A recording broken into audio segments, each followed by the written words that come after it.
Oh no, I'm already on the wrong set. Ah! Starting off with a bang. I don't even have my guess. I've been looking for this guy, Himawari Kotetsu, all fucking day. Can't track him down. He's offline. I'm right here. He's. I'm right. Hi. Sorry, I think I can hear something. Well, one moment. Hey. No, over here, dude. Wait. The chair's way too fucking One big. moment. I gotta. Can I get a bookshelf hold up. or something? He might be behind the table. Well. No, I'm not behind the table. I'm in the. Okay, I found him. One moment. I'll be. One moment. I gotta thank for this. Himawari. Don't panic. I have a thing. I'm kind of panicking a little bit. I have a button. You said this would be professional. You came to me. You said you've done this before. Boom. There you go. We increased your size. Your volume. You should sound a little louder now too. Hello. Yes. Thank okay. you so much for blasting me with that growth ray. I hope it lasts longer than just the duration of the stream, because I'd like to be able to start taking over the world, but I realize those things are a little bit more to ask for. Come on, let me have Cuba. At the very least, let me have Cuba. I mean, as long as you don't go alerting certain people of my awareness of me being here, I don't care what you do. Yeah! We did it, boys! We got our first country. Wait a second. You're not in charge of Cuba. I'm not in charge of Cuba at all. Not in the slightest. Not in the slightest. Not in the so it's vacant. It's free. It's free for the taking, right? I mean, we can just walk in. I mean, you've got like 3 Cubas sitting in your basement right now. Oh no, only two. I only keep 2 Cubas in my basement. Only the 2. Yeah. 3 would be a bit excessive. You know, I don't really know. Yeah, 3 copies of an entire island nation would be a little bit high. So you invited me over. Island nation. Oh, I thought we were talking about the people locked up in my basement. Oh, no, that's completely different. Completely different. Oh, completely different. Yeah, whole different thing. Oh, okay. Well, I'm glad we cleared that up. Yeah. You know, I mean, I have important. to clear these things up because you're not going to clear them up yourself. So, you invited me over here. Yeah. What are we doing in this pocket dimension? Well, I thought we would start by having a little bit of a chat about your plans to march your armies across the Great Plains of Ohio to conquer the capital of the world, Cincinnati. Yeah! Listen, all I'm saying is that, as we all know, America is the capital of the world. Why else would you have so much media set in America, right? And I've been watching Earth's news for a while now. And I just recognized, as I was going through it, there's a lot of people talking about Ohio. And there's a lot of memes about Ohio. So, obviously, it goes to say that since Ohio's in America, right? And America is the capital of the world, Ohio must be the capital of America, and therefore the capital of the world. I see. This makes perfect sense. Have you had a chat with the mayor of Ohio? You know, I've been looking into it, and I found that they've got a really weird structure. They don't call it a mayor. Like, I would have thought that, you know, there's a mayor. The capital of America, that they would have the mayor of Ohio, but they've got all these, like, tiny little provinces in it that have mayors, and then you've got this guy called a governor. And I did some looking into the website 4chan's, and I found out from looking in there that the actual, like, leader, the statement of governor, you have to have an Austrian accent. Really? You have, yeah. No. I was looking into it, and I found that you have to have an Austrian accent. So I've been working on that a bit, and apparently you also have to be a robot. I'm not sure about that one, like sent from the future, something to do with Skynet. I'm not sure. I've been trying to really figure it out, but the whole history of this planet is a little bit difficult for me to understand. I mean, you guys have had, like, how many doomsday situations? Like, in 2012, the entire planet ended, so... It's a little hard to keep track of if you haven't, implanted yourself inside of a human. Yeah, I know, right? So, I suggest that as your next step, Okay, so like, find, like, a human body so I can try and really get this thing going. Yeah, preferably a living one, Preferably a living one? Yeah, I can make that work. I think I could. Yeah. I was really thinking, like, I mean, I was inspired by you. You know, I mean, the fact really? that the king of the spiders could manage to hide as a human being, as well as do we not? You might have some misinformation there, bud. Are you sure? Because I saw your chat, and your chat seems to think that you're some sort of spider royalty. That's confusion. There's been some confusion on that front. They were enjoying putting some spider legs on things. They put spider legs on a picture of me. It was very cute. Very cute. Okay. Not canon. So you are not the king of all spiders? No. Okay. Well, that's going to be good for long-term understanding. Okay. Yeah. I am not the king of spiders. Sorry about that. Spider-related. I didn't mean to misidentify you as the king of all spiders. Yeah. I'm not accusing you of impersonating spider royalty. You're not like Spider-Man or anything. No, not in the slightest. Yeah. Could you get me in contact with Peter Parker though? I mean, he looks kind of. No, you can't because you're not. He's not Peter Parker, but I know a guy. Okay, cool. Yeah, his name's John Teeter. You might enjoy him. Oh. Yeah, I've actually been looking for that guy for a while now. You see, like, we had this guy, John Teeter, who was in our military forces back home, who fled using one of our time machines, and I've been trying to track him down for a while, so it might be nice to have a chat with him and see if he, has any information or whatnot. Yeah. He's, I think you'll enjoy your chat with him when I think that'd be a wonderful drag him back out of his hole again. Yeah, that'd be great. Yeah, I've been looking for him for a while. It might be fun to just, take him back home and, have a nice 12-hour conversation with him in a padded room that has a grate in the floor that we can wash blood down. Yeah, just, be aware he married a war god, so, that complicates things just a tiny bit. Just a tiny bit. Yeah, they have kids, too. It's a bit of an issue. We're trying to keep it contained. We'll come back to that later. So, you wanted to talk to me about my other plans? About anything else? Oh gosh, there's plenty to talk about. I did want to loop back around a little bit.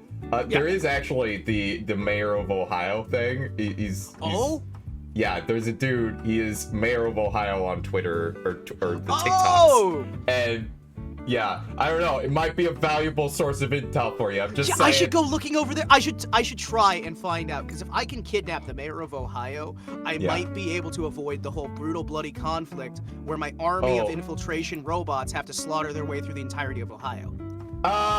No, it's more like he would have have all the information on everything you shouldn't do while invading Ohio.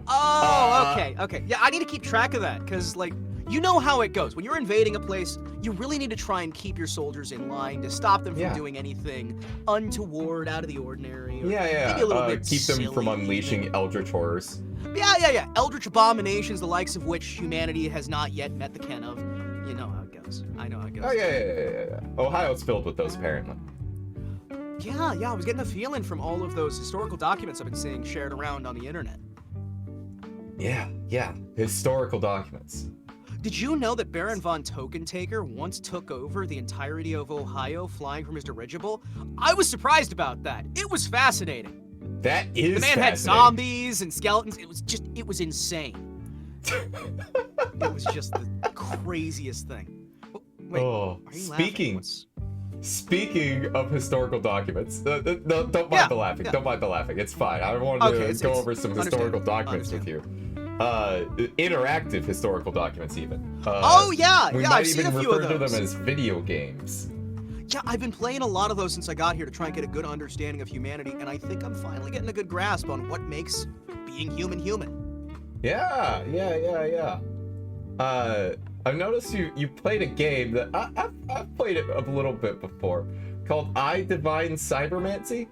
Yeah. The brozoofs are very confusing, and the cycles of guilt really just bleed into your subconscious. Yeah, so how did you manage to play that game at all with how completely fucking shit it is? Ouch.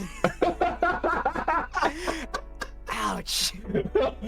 Not what I was expecting, but so I have played much worse games, and I actually really enjoy I Divine Cybermancy. It is difficult to get into, and the game itself fights you every step of the way, but I am just fascinated with how they turned their tabletop RPG into a first-person shooter, and really considering what they had to deal with, what they were going through in making it, I think that it turned out pretty darn good. No, that's fair. And the fact that isn't the game originally in Russian and then it's been translated over? So that definitely doesn't help. Kind of translated, because the voice in it is not any language. Ah. The voiceovers is not any language, but the text, they made their own language for the video game. It's kind of awesome. That's actually kind of cool. Yeah, I know, right? And the tabletop's actually really cool, too, and the systems are cool.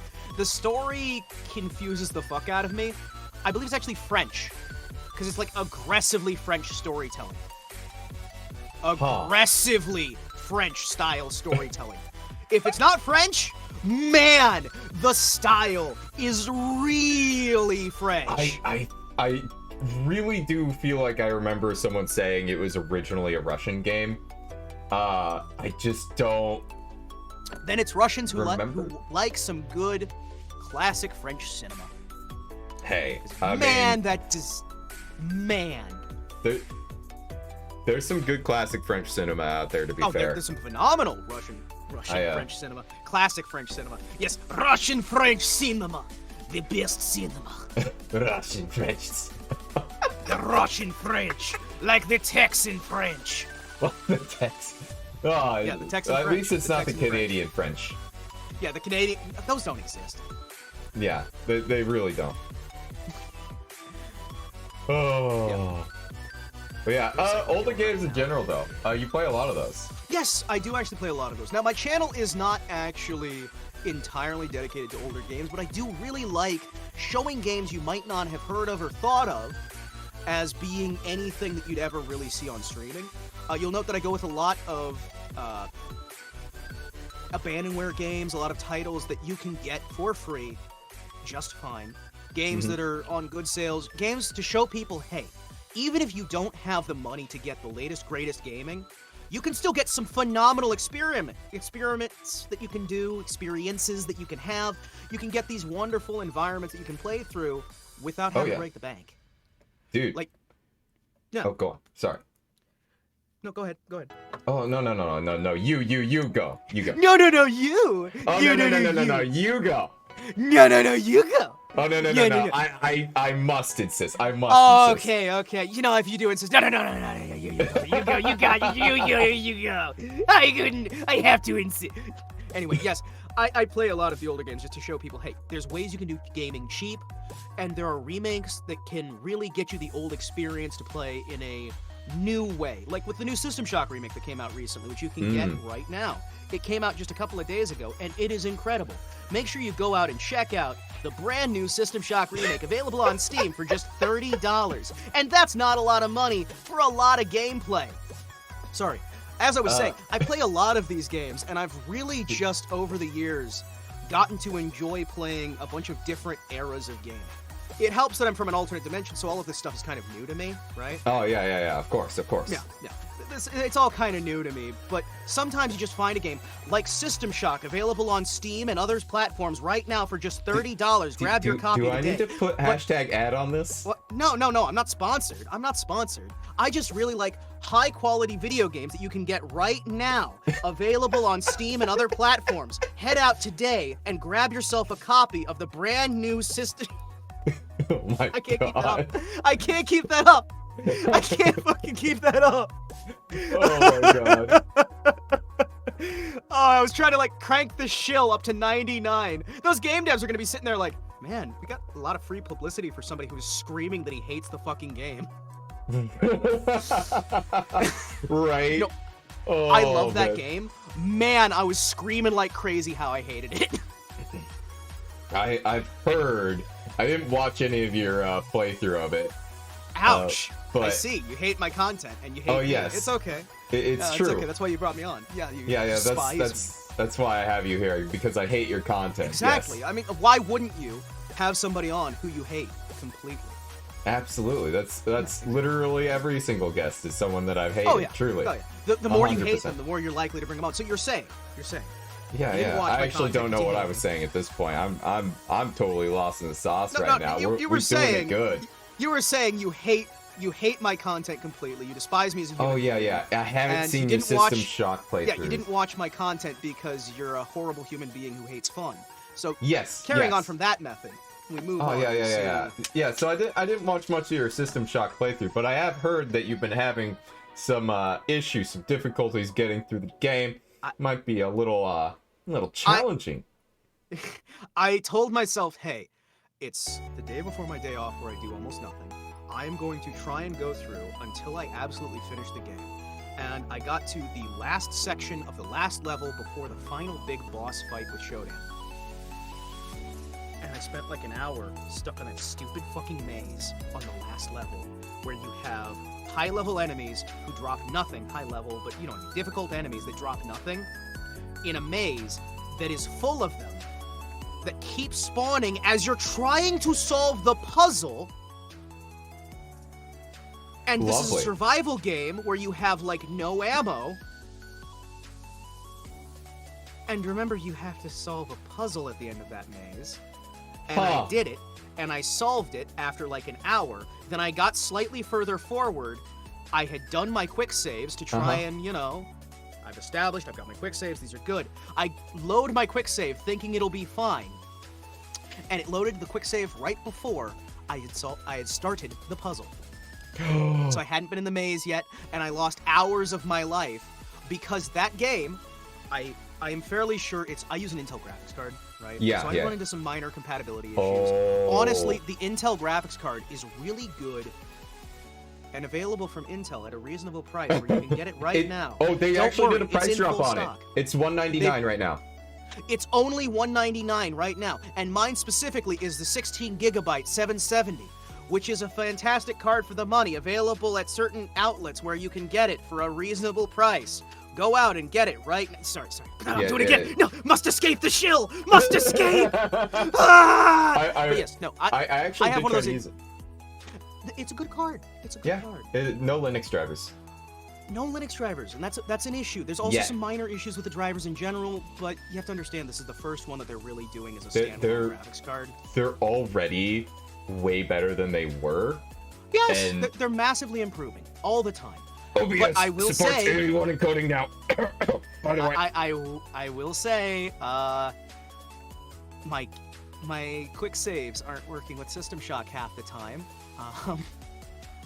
Even when it saves and I check that it has saved, I can reload the save and it'll reload a prior quick save than the one that I had there. So I have to sit and spam the quick save like a dozen times. What? Because sometimes it'll just undo my quick save and I lose like an hour or 2 hours of gameplay. Is that a System Shock problem or is that I don't know. Intel, because that doesn't feel like it should be an Intel graphics card problem, because I feel like we're about to blame it on that. I don't know. No, I was not going to blame it on that. I'm saying I think it's the way the two are interacting. And that's one of the problems I've been running into with the Intel card, is that it has very weird interactions with certain games. Now, admittedly, they're doing much better.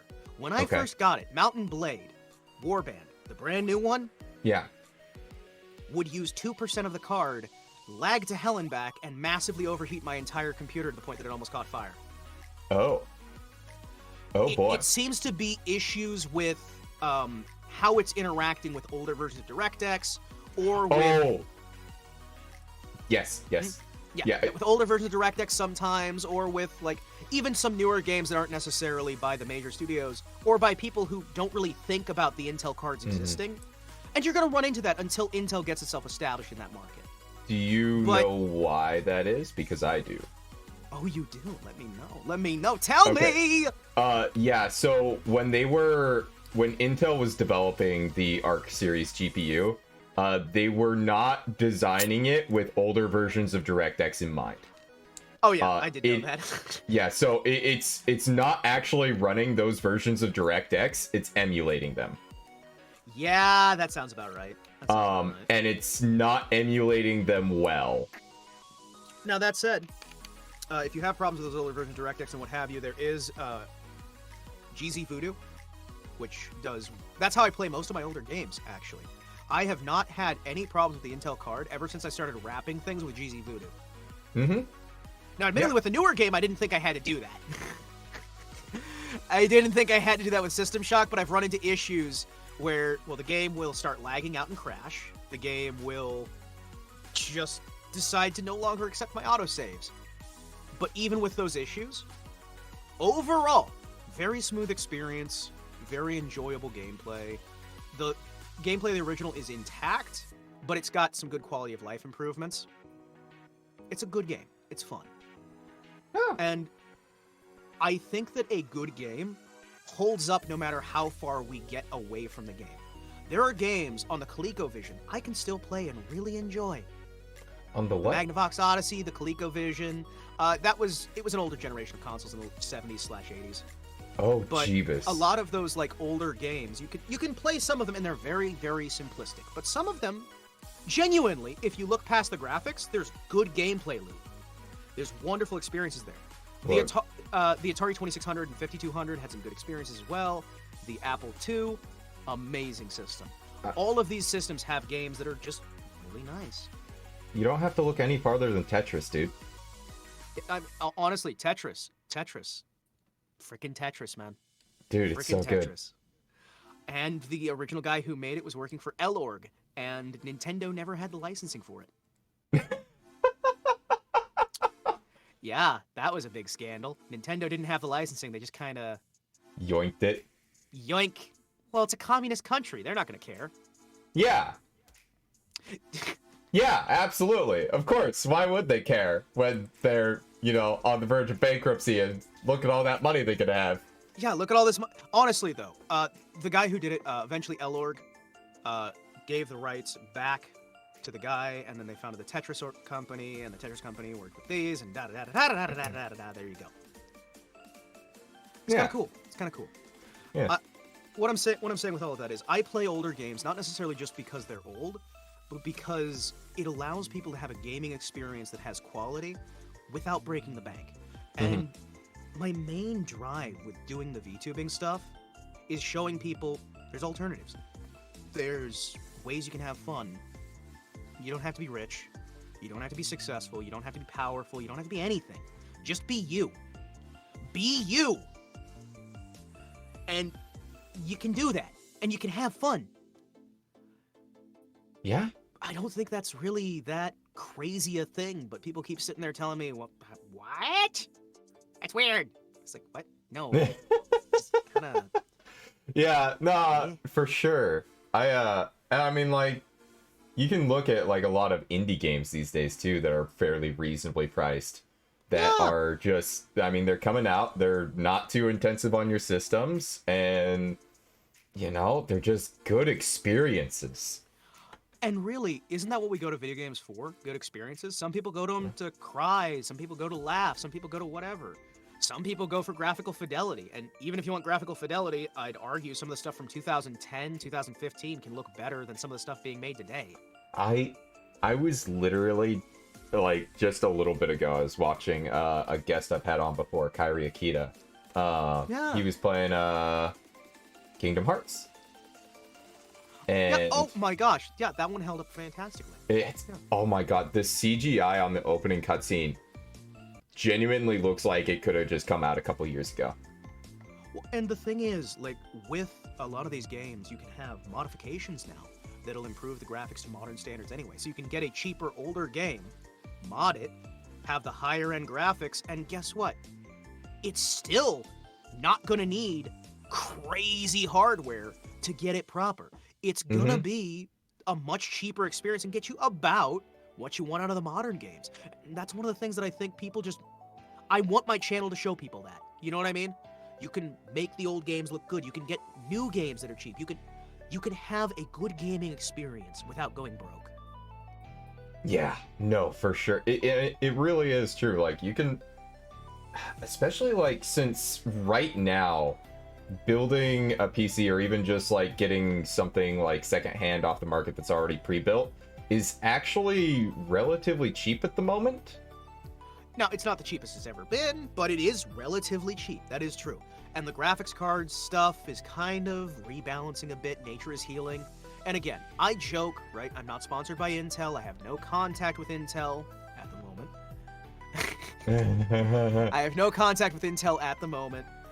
I just think that really when you're comparing the cards, Intel is a very good, like, low level. I don't have much money, but I want a decent gaming experience. Honestly, you don't even have to, like, go to a newer card like the Intel cards. No, you can get older NVIDIA, like last gen, not even last gen. Like, a lot of people are still using the 1070. A lot of people are still using the 1070, 1080. The 1650 NVIDIA card, that one, it works. 1650 works fine. I mean, you don't have to buy a brand new, crazy, top-of-the-line anything for this stuff. When I was doing some of my early work, we'll just say, when I was doing some of my early work, I had a Game Boy that I got at a garage sale. I had an old-style VHS camera that I had hooked up to a basic computer, right? Mm-hmm. So I could digitize it at the library. Oh my god. And then upload it.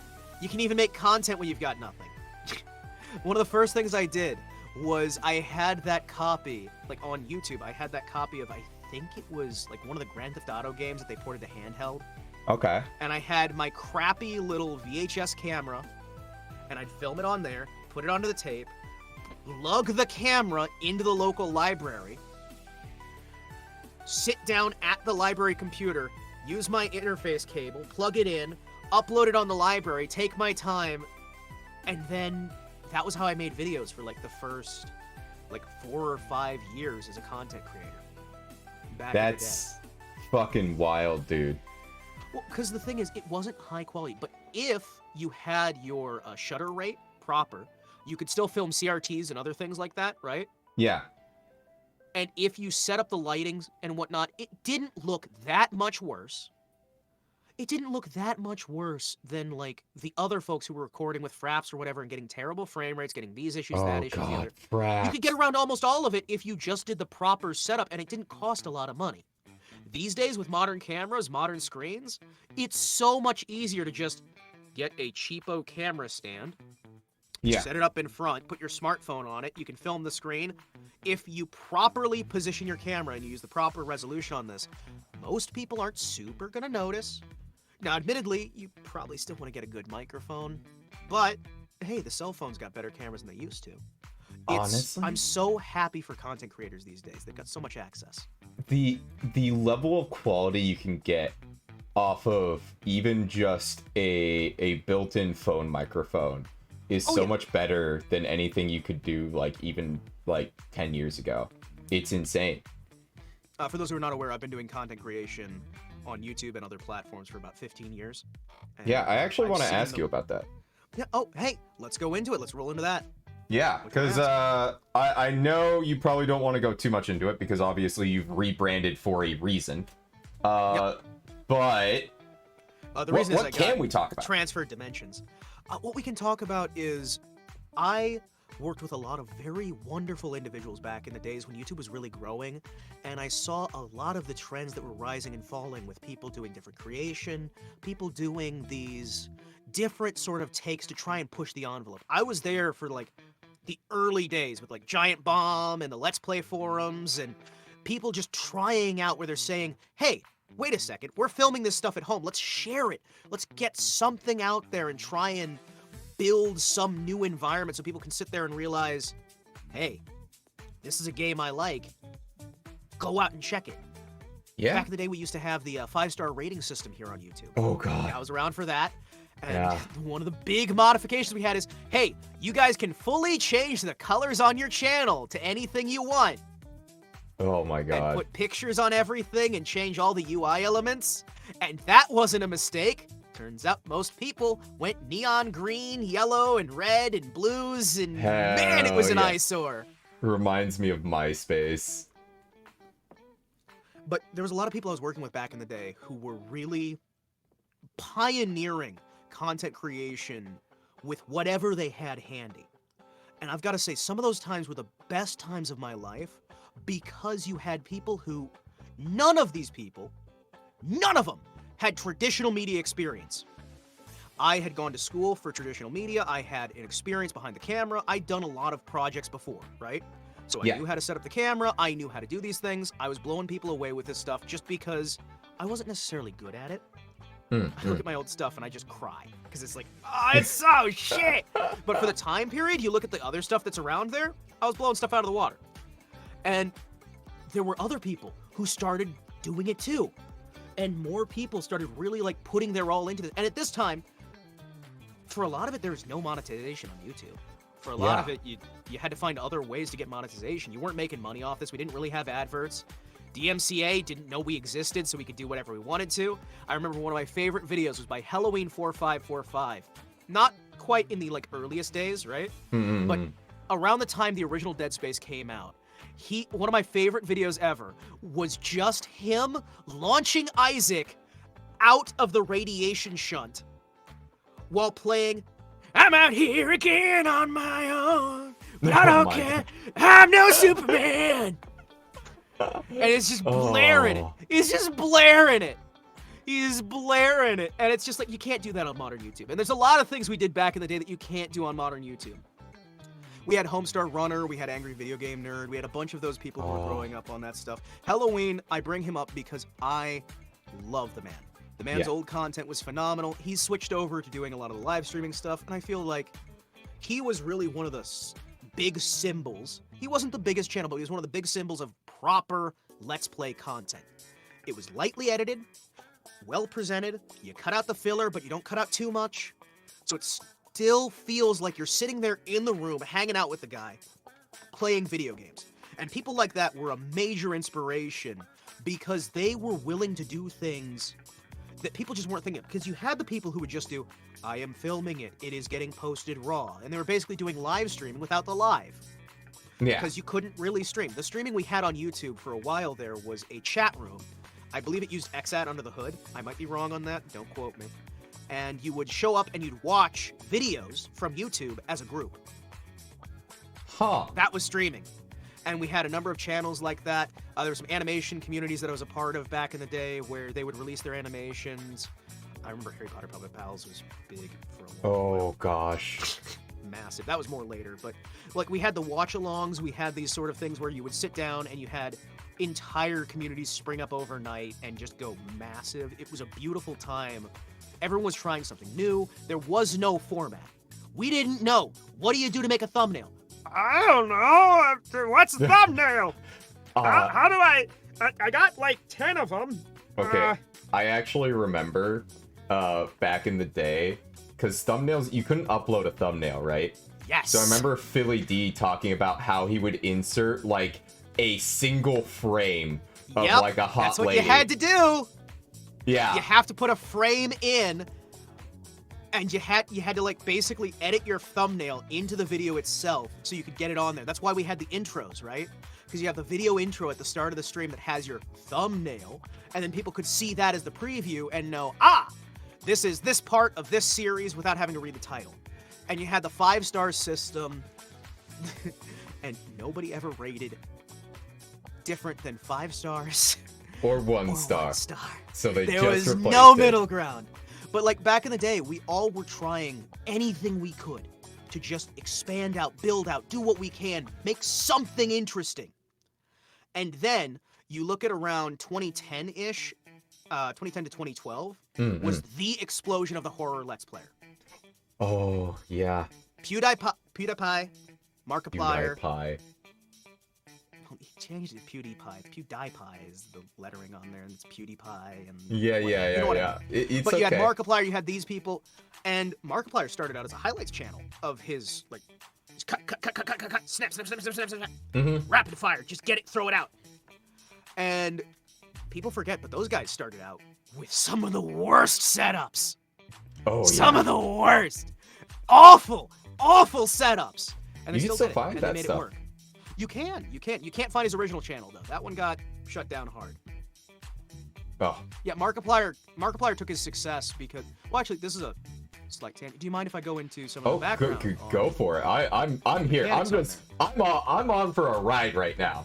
So, back in the day, they've done multiple things to rebrand YouTube over the years to try and get different content. Back in the day, we had the 5-star rating system. The better your rating, the more likely you are to show up. If more people are rating it, it means it's a better score, right?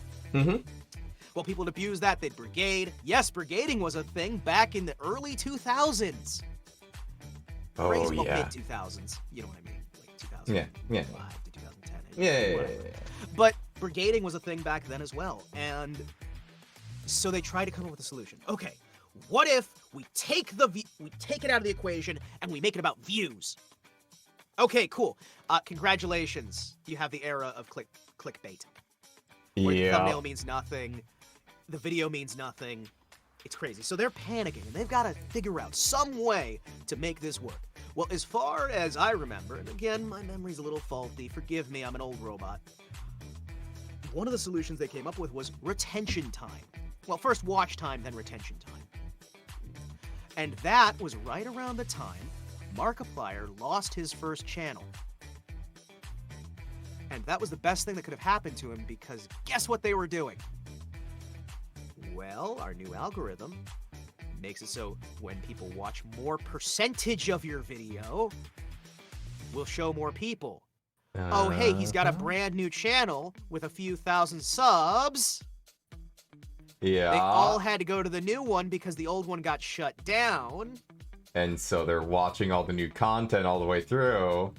Because they're watching the new content and the old content, he had a wall of content coming up. And because you already had that audience, you didn't have the low retention to start with. Yep. The only people who followed him were people that wanted to watch all his content. So YouTube saw he had less than 1% of dead subs. Everybody usually about 20% of people who are subscribed to your channel will be watching your content. Yep. It can be much lower. It can be much fucking lower. Oh, yeah. Sometimes it can be as low as 0.5%. I know I had a turnover rate on one of my videos of 0.01. Jeez. Back in the day, I used to have regularly turnover rates of like 0.01, 0.05, stuff like that, right? So to have that restart back in the day, one of the best things YouTube could possibly do for a content creator back in the day was to ban them. Huh. Yeah. If YouTube banned you and you had a way to get your old people onto the new one, well, guess what? You suddenly got a big, massive boost, and hey, look at that. Overnight, we didn't just gain back who we lost from getting banned. We gained so many more because now the algorithm thinks we're an up-and-coming channel. It thinks we're more popular than we are. It thinks everybody's watching it. It goes viral. It expands. It expands. It expands. YouTube has been, for a long time, a ball rolling up a hill. Once you get it to the top of the hill, if you can get it to the top of the hill each time, it will start rolling down. Yeah. That's why some of the most important things about your channel are those first few months. Those first few months are some of the most important things you can run into on your entire channel. People don't respect that enough. You cannot be afraid of starting over. You can't. I have started over dozens and dozens of times. It's like in business. 90%, actually I think it's like 95% of businesses will fail in their first year into bankruptcy. And most businesses are run by somebody who's gone bankrupt 5 or more times. Oh my God. You don't understand. It is going to fail. The first one is going to fail because you suck. The second one's going to fail because you're still not good enough. The third one, the fourth one, the fifth one, they are going to fail for various reasons. The sixth one, though, the sixth one's going to start doing good. You're going to panic. It's going to fail. But the seventh one will stand. That's a Monty Python reference. I actually have something to add to that because I'm still using the same channel, right? That I first opened up on YouTube, over 15 years ago now? This is the first YouTube account I ever opened. I kept it this whole time. And the amount of times I've stopped and started making content on it. And that's punishing you. Because guess what? The second you stop, you're off the treadmill. And you have to start the rolling again. The only way you keep going on this platform is if you keep the momentum rolling. The second you step off the gas for even a second, you're screwed. Oh, yeah. No, well, I found it doesn't matter as much if you just like when you restart the treadmill, it's fine, right? Yeah. Like you got to restart the treadmill, but like as Getting long it as you're willing to restarted restart the treadmill. Getting it restarted is the hardest part because you're gonna look and you're gonna go, I had those numbers before. Stop giving a fuck about the numbers. Yeah. The numbers mean nothing. Most of the platform is bots. The numbers don't matter. Like, most of the people on here don't actually exist. Most of your subscribers effectively don't exist. Oh, yeah. That's what so many channels don't understand. 1% engagement rate is not bad. 20% is phenomenal. Oh, yeah. 20% is phenomenal. I think the, like, I had it described to me as, like, if a really good click-through rate on a video is, like, 5%. Yeah. It's, like, actually incredible. People don't understand the numbers game here. In order for a channel to be successful, you need to be seen. In order to be seen, you gotta find a way to be seen. One of the ways people get seen is Bagster's method that he mentioned on the previous video. By the way, make sure you go check out the previous video. It was a wonderful stream with Ugly Bagster, where he was on this platform as well, talking with a wonderful Mav here. Yeah, some wonderful content, and you'll love his other videos as much as you love this one. Check it out. You won't regret it. So as I was saying on the previous one, he was talking about like some of these ways that you can get in there with some methodologies. Like Ludwig did some interesting videos on some of these. There's different people who cover these. One of the methods is, of course, picking an existing content creator, making something you already want to do, and writing off there. Another way, of course, is paying for advertising space. A lot of people go, why would you ever pay for advertising space for your YouTube channel? Why would you ever pay for advertising space for your bakery? Yeah. This is a business. It's a business. Advertise. If you want okay. I'm looking to you, the audience, now. This is a business. Whatever your channel is a business whether you like it or not. Yeah, it's making YouTube money. Yeah, it's making YouTube money. It doesn't matter if you're not making money, somebody is. Why aren't you going to advertise your business? How do you advertise your business? Well, you can use Bagster's method of course, going out and finding a channel and working with them and building content for them. You can pay Google to advertise your channel. But guess what? Putting a billboard in the middle of Detroit for your luxury brand of chocolate bar doesn't really sell your luxury brand of chocolate bar that you're selling in Canada only. Oh my. No, that's the part I'm getting at. And again, it's a distraction, so you can think, oh no, he's making a joke about Detroit. No, I'm making a joke about you're in the wrong damn country. You're completely out of the ballpark. You need to understand the market you're advertising to. You need to understand where your people are. You figure out what is my audience that I want. Not necessarily what is the audience I have. What is the audience I want? And if you're going to advertise to the people who need your product. And guess what? Your video is your product. As a content creator, you're the product. And I respect the opinions given by other individuals that, hey, no one knows who you are. Nobody knows anything about you. You're not a good product, so find something. No, I'm going to make myself that product. But you know what I have to do to get there? What do you have to do to get there? Oh. You spend some money, you actually get out, and you understand it's going to be slow. I'm going to be wasting a lot of time and money, and this may fail, and I may see nothing, right? Yep. If I spend too much, it's going to collapse under its own weight. But if you want yourself to be the product, you can make yourself the product, damn it! It's just going to be a pain in the ass. I think the best part about all that is that it doesn't just apply to YouTube. It's also just generally good advice. Yeah, if you want something to be the product, make that the product, and you can make that work, but you have to understand what you're doing to get in there. And you have to understand that you're going to suck at it at first. I don't care what it is. You're going to suck. Yep. Singing, dancing, mathematics, reading, writing, anything. It's gonna suck. It's gonna be awful. You are not going to be able to handle it, and you're probably gonna fail. But guess what? So did everybody else. True. Everybody else.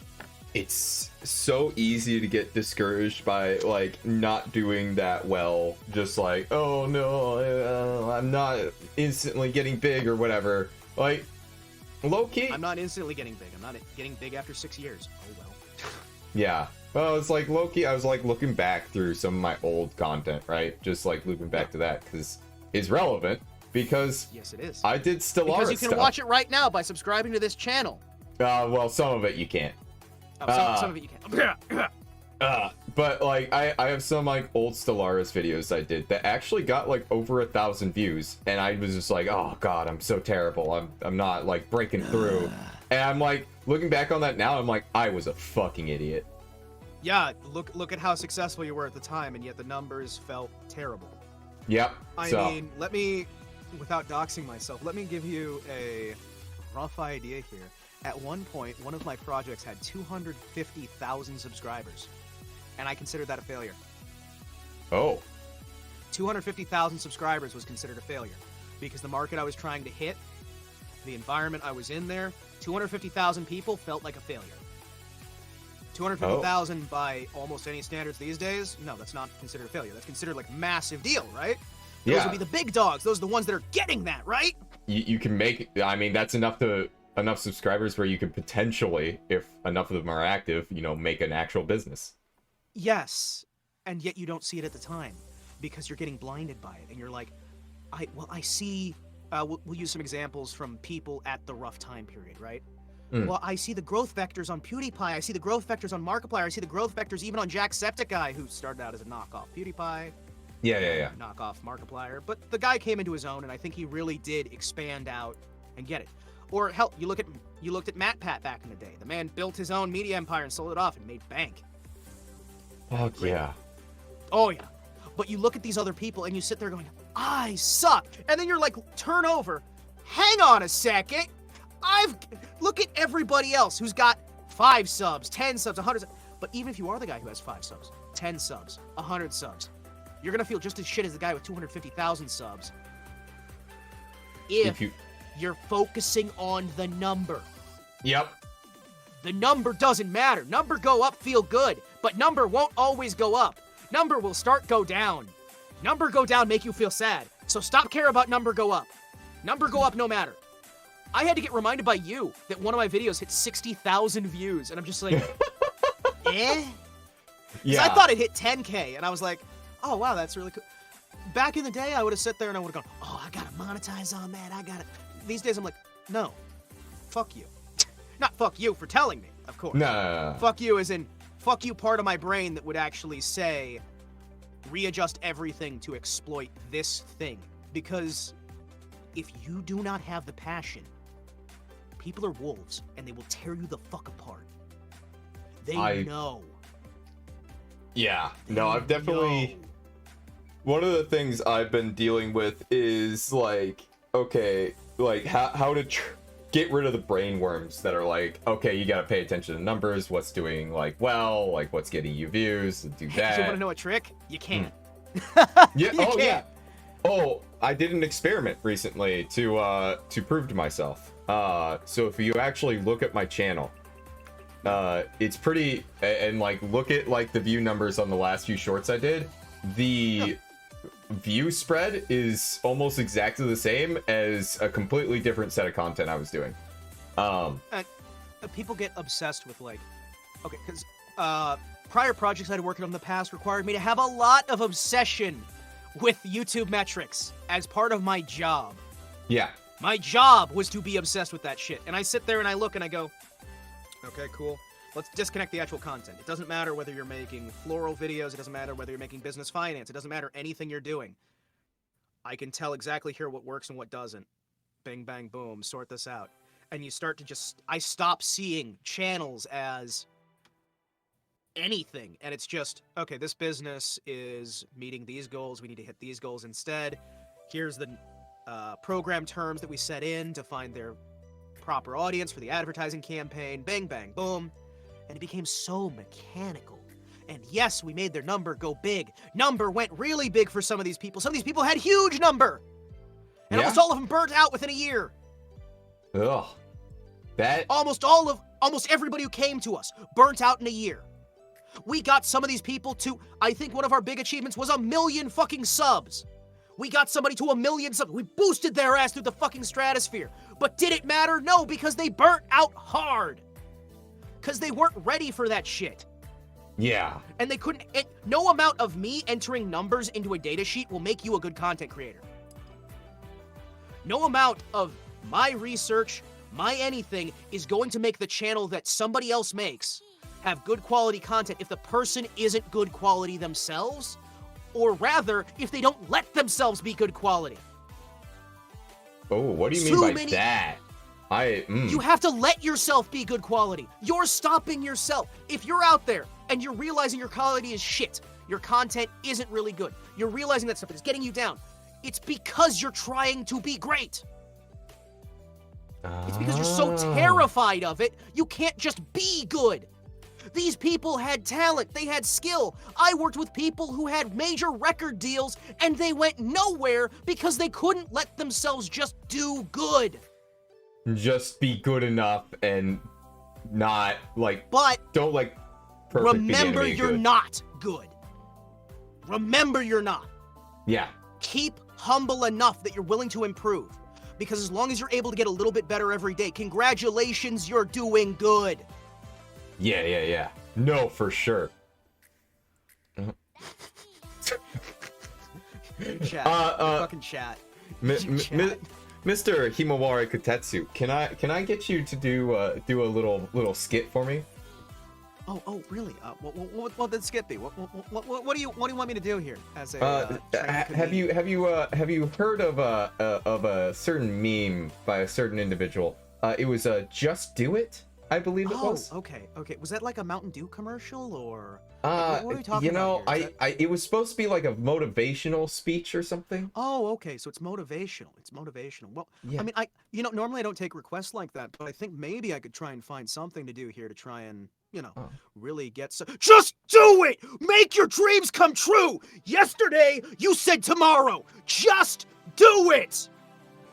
And I think I could really do something like that if I was willing to do it, but I don't think I'm really good enough. You know what I mean? Yeah, you know what? I don't think you're good enough either. I think we should just can that idea. We should just can the idea. We'll put it on the back burner. We'll come back to it later. Right now. No. Yeah, we'll come back to it later. We gotta do some workshopping to try and figure out how to get it. Yeah. Gotta workshop it. But a lot of people just get in their head. Well, I have to hit this content creator. I have to copy off somebody else. I have to play the big game, play whatever. No, you don't. Hey, guess what? If you pick a single game that's some obscure game that's a passion project to you and you do the right advertisement, the market exists. You need to find it. Yes, it'll be a pain in the ass. There's easier ways to do it. The easier way to do it is to sit there and go, yes, I will work off this thing that I'm passionate about, but gets good views. Yeah, that works.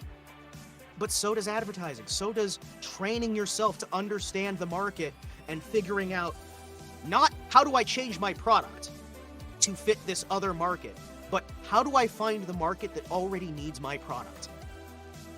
Because the market is there. The market's out there. The market exists. You need to find it. You don't need the product to match a market. You need to find the market that already matches your product.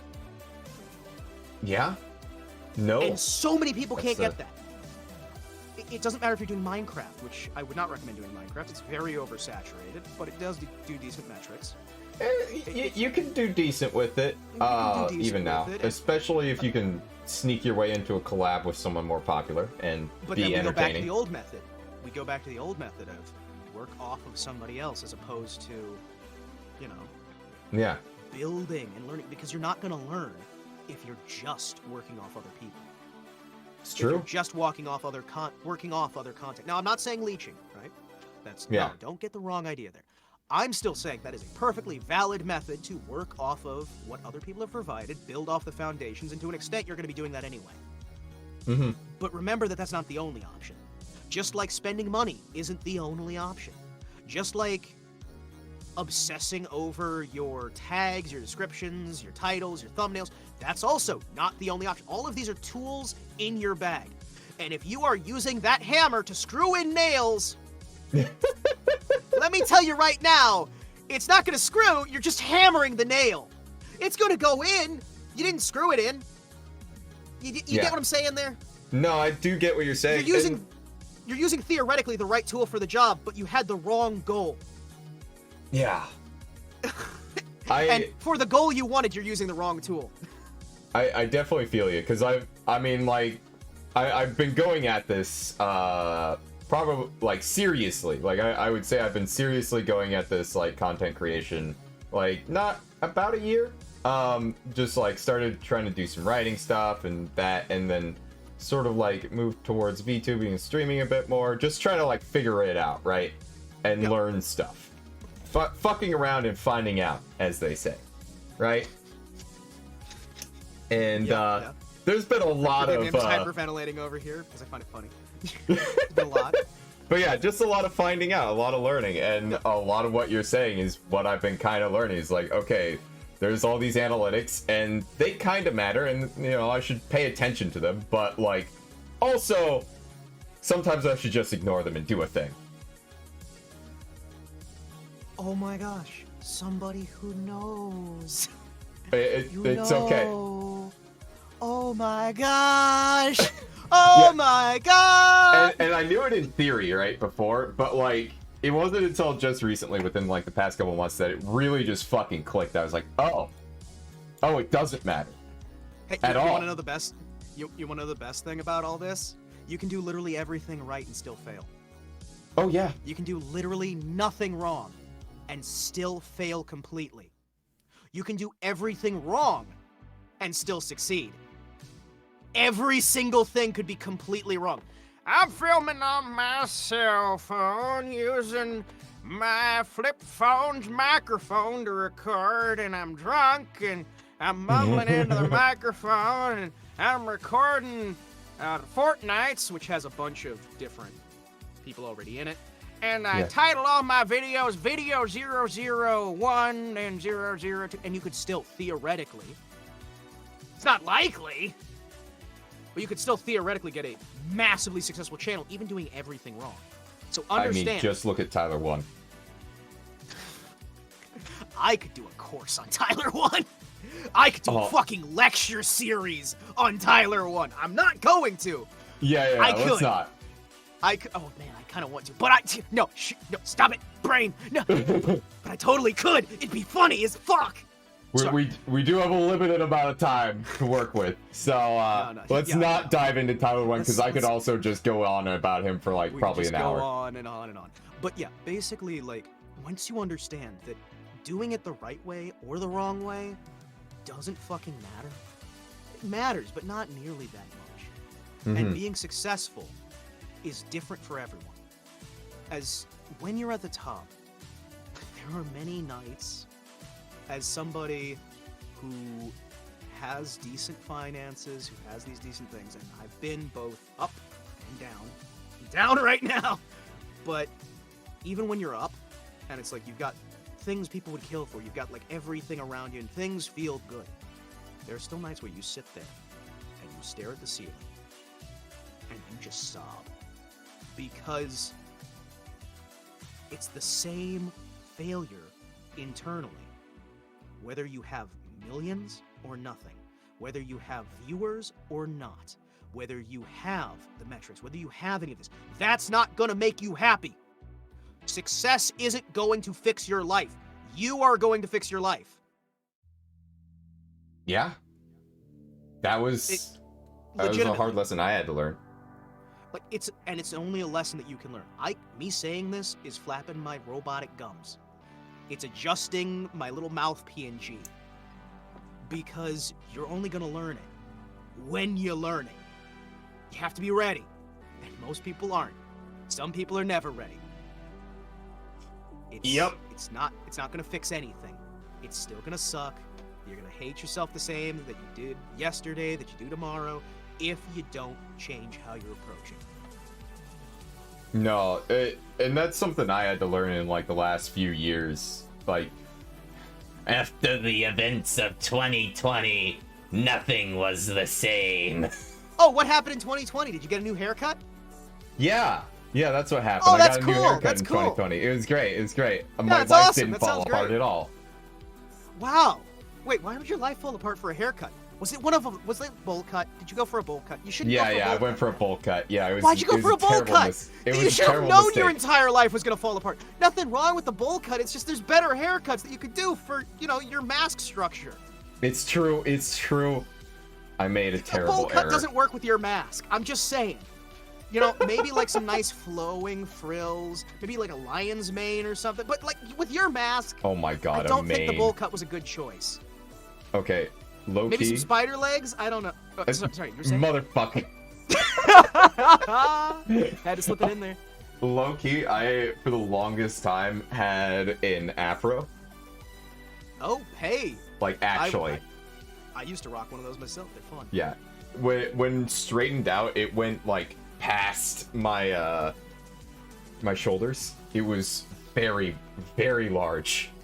I have been there myself, man. At one point, I was just like, make the hair as long as possible. And hell poof, yeah. Poof! Just big poof. Big poof. For most of my life, though, I've been rocking the Marine Corps cut. Oh. Yeah, fair. It's easier to maintain. I know I can hit the exact regulation, and it'll always look the same. Yep. I can cut my hair myself. I can cut budget myself, and in my current situation, cutting budget is really important. A few years ago, I bought a $20 like buzz cut trimmer thing, right? Yeah. And off of Amazon, still using it. Basically, I just at this point, what I do is I do the sides, and I have a sort of I don't want to say a mohawk. It's closer to like, oh gosh, what's mohawk? Yeah, kind of like a faux, halfway between like a faux hawk and I'm trying to remember the name of the haircut, like the traditional Japanese gangster haircut where they got the fucking okay. Yeah. You know what I'm talking about. It's a French hairstyle. Even if I can't remember the originally. name, I know what you're talking about. Yeah, it's like a French hairstyle originally. Some I have clean seen or that whatever. haircut a lot, more than I want to. Anyway. But yeah, it's like in between that and a faux hawk, so yeah. Okay, yeah, I know exactly what you're talking about there, and that's not a bad look. How did that ruin your entire life in 2020? Come on, man! No. That's my current haircut, not the haircut. Oh, from okay, the 2020. bowl cut that ruined everything. Yeah, sorry, the bowl cut ruined everything. I forgot the lore Truly. here on like your personal life. Oh yeah. What happened in 2020? It's I mean, fine. my I 2020 understand was you pretty don't good. you don't care about me at all. It's fine. Oh no, I don't. I actively just do not care about you. In fact, I'm using you for your millions of views to try and just like steal attention away. Excellent. That's exactly what I'm doing here. Okay. I actually hate you. I okay. legitimately just hate so much of it. Good. I'm glad that we got that sorted out. We're on the level here. That out. Yeah. We both hate each other. You know, I mean, that's pretty good. Now, speaking of hating things. Oh, speaking of hating things. Yeah. It's almost like I know the segues. Some of your prior work that you've done in the past, besides YouTube. Yeah. You've done some professional work. I mean, like you mentioned even here that you were like classically trained in video production. I've done a lot of work. I've done level design for video games before, texture work. I've done 3D modeling, sprite work. I did some private security work that I will not talk about. I did some, acting, of course, radio plays, presentations, a lot of voice acting for about the last 8 years or so. It was a really fun time. Yeah, I actually wanted to ask about that, your voice acting, like, because you're pretty good at it, from what I've seen. How did you develop that skill? Like, did you go to school for that? You just... Oh, yeah, I mean, it was a really long process. I woke up one day, right? Got home from my security job and went, I'm gonna do acting. I mean, it was really stressful, and it was really like, man, a lot of thought went into it. I spent almost 2 minutes thinking about what kind of mic I was gonna pick out, and almost like 5 minutes actually deciding, hey, let's get this school in here and do this. And, okay, cool. So what you're saying is it's all natural talent. No, it's all natural being able to accept when you're shit and knowing that you're gonna be shit, and eventually people stop thinking you're shit. Oh. That's crazy. I know, that's right? exactly what I did. So legitimately speaking here, with voice acting, right? Oh, yeah. Sorry to cut you off, but with voice acting, a lot of people don't understand that anybody can do good voice acting. It is about learning how to control your own voice, how to move your diaphragm. You'll notice that I can talk for ages without having to really stop for any sort of breathing. The secret is actually that I'm sneaking in the breathing in the middle of the sentence. And a lot of these things are things that you're kind of just learning naturally over time, and you're keeping the flow interesting. These are all things that anybody can know. And actually, I'd say if people have told you you have a really good voice, maybe you shouldn't do voice acting because you are going to be hard handicapped by having that nice voice. Some of the best voice actors I know started out with a terrible voice. Just the freaking worst. But over time, they're willing to sit there and learn. This is how I make it sound better. This is how I do this. They talk to other people. The way you get good at it is the way you get good at anything. You accept that you're gonna be shit starting out. Oh, so you're saying... You think I came out the pussy writing Mozart? You're wrong! So you're saying that, you know, since I always heard from my parents growing up that I have a voice for radio and a face to match, that I shouldn't be doing voice acting? Okay. It's funny that you bring up radio. I'm gonna use this instead as a bounce-off point for a topic that is a major issue. Do you know who has some of the most trouble getting into voice acting? Oh, no, I don't. Who has the most trouble? It's not like Joe Blow who worked out on the farm who just decides to pick it up. It's not the airline pilot who's never done anything but talk on his little speaker there. It's the radio DJs. They have the hardest time. Legitimately, those people can spend decades trying to unlearn what you have to learn for radio because radio is so massively alien to voice acting. They're two completely different fields. Even if you've done voice acting for radio, it's completely different. It is nothing like anything you've been trained for your radio. Well, because you've got different goals there. And the other thing you have to remember is voice acting is constantly changing. Our standards of what is good voice acting are going up and down and up and down, and it's always shifting, and you have to be constantly keeping track of it. When you have, for example, a demo reel, the big suggestion I get from most people is get a new demo reel every 2 years because the standards will have changed so much. Your old demo reel that was fantastic 2 years ago will be dog shit now, not because you're worse, because the industry has gotten schizophrenic and changed its mind on what it wants. Oh, so you gotta match what the industry's looking for, basically. You are a product. When you are a voice actor, you are the product. And you are selling your voice to these products. You are a product being used for products to sell products. Nobody cares about the person behind the voice. Yeah. Nobody ever does. You're not an individual, you're productception. Yeah, you're the product. And let me tell you right now, what do you think 95% of all voice acting work is? Talking into a mic? No, it's not acting a character. It's not acting at all. Oh. Enlighten me. What is it? The majority of the work that has ever been listed for this voice acting, the majority of the work that gets done is crappy work safety videos that no one wants to watch. Everybody's gonna hate. It's commercials that'll go on at like 2 or 3 in the morning that no one's gonna see. It's radio commercials that they're gonna throw on as cheaply as possible. It's a deluge of work that is just miserable. The vast majority of it will never require actual acting. What it requires is getting you to convince other people these days that you trust them. Or that you're trustworthy? You. Yeah. Yes, you have to, and I hate that so much. I hate that so much. Modern voice acting is no longer about acting, which I love acting. Acting's fun. Acting's awesome. Yeah. Become a new person, be a new character. No, it's manipulate the audience who are watching your commercial into buying your product, and I hate that so much. It used to be, back in the day and up until fairly recently, you'd have your voice acting voice where, hey guys, you can tell that I'm a commercial that's talking to you to try and sell you something. This allows you to be diffused slightly, where you'll be entertained, and I'll get you that product. Aren't you excited? Yeah! I'm so excited!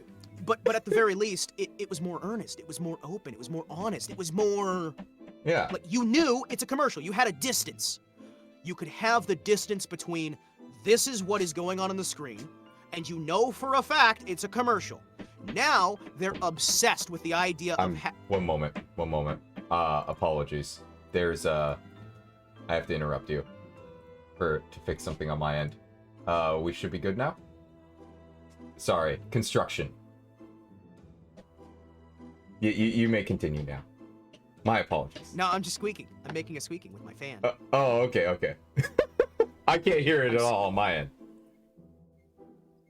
So I was slightly jittering so I could try and make like the squeaking with my fan just to be as annoying as possible. And I guess you just couldn't hear it. No, I couldn't hear it at all. No. Well, the that's because of hammers my microphone's from the construction literally right fucking next door on a fucking Saturday. Hi, it's Saturday. Do you guys want to hammer louder? Let's get hammered, guys. Let's get hammered. Yay! I just wish Yay!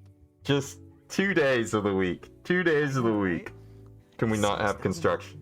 No, you can't. It's construction. So, like I was saying, a lot of the old voice acting, it had more of that sort of earnest, like you can tell this is a commercial. Now they are obsessed with the idea of making it conversational, so that they can stop claiming anything. Modern day advertisements want to avoid being sued above all else. So you'll notice they always start with, "My doctor said." I heard it said. Oh. This was said. So they can claim hearsay. They are never claiming anything. Any modern commercials aren't written to sell you anything. There is no product they're telling you about. There is nothing they're saying. Anytime you're watching a commercial and you hear, "I heard," that is them defending themselves from any potential of you being able to claim anything. Doctors say, 9 out of 10 doctors, 1 out of 4 doctors, anytime they're saying that, it's meaningless. They're literally telling you this could be a lie, this could be true, this could be anything, it doesn't matter. And so they're obsessed with conversation and manipulating you into thinking that this is a conversation they recorded between people. So many of commercials are that. And it's all about manipulating the end user into believing that you care about them. Or even not that you care about them, but that they can trust you. And I hate that. Like, I genuinely want to help people here. And yet I sit there and I look at that stuff and I'm just like, well, hey, I'm going to say it because I'm not exactly planning on getting other voice acting jobs. Most of these people are scumbags. They don't even care about the product they're selling. They don't care about the script that they're writing. They are scum of the earth who have gotten this job because con artist wasn't good enough for them in terms of how much money they could make. Oh, that's spicy and I love it. Yes. Hey, I do get spicy when it's not my channel. Hearts. Kisses. Well,